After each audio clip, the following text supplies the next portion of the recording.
Good morning, I'm Veronica Morley. Here's a look at what we're following on this Friday. Across the country, communities in mourning, parishioners at the Sacred Heart Catholic Church in Uvalde, Texas, honoring the lives lost in this week's tragedy. Their prayers amid new details about the investigation and growing anger over police response. Law enforcement officials are facing intense criticism over their changing stories about how everything unfolded once the gunmen arrived at the school. It appears a resource officer did not confront the gunman outside the school, as authorities had first said.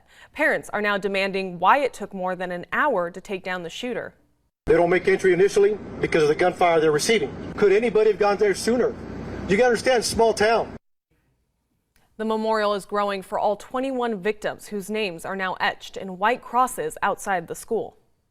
And we are getting closer to more hot days this summer, and many of you will be heading outdoors for a cool down. But the sheriff's office would like to remind the public of the many dangers that come with the Kern River. This morning, KCSO will be updating the Kern River sign to reflect the number of lives lost in the Kern River since 1968. The sign is updated each year to include the number of lives lost in the river during the previous year. This year, KCSO will update it from 315 lives lost to 317.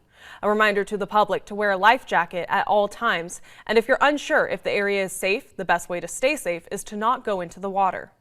All right, Lowell, let's switch gears and take a look at your forecast this week. Today, we are going to be in those mid to upper 80s here on the Valley floor, but we're going to cool down a little bit heading into the rest of this weekend. Tomorrow, Sunday, 79, and then 77 on Monday, just in time for Memorial Days.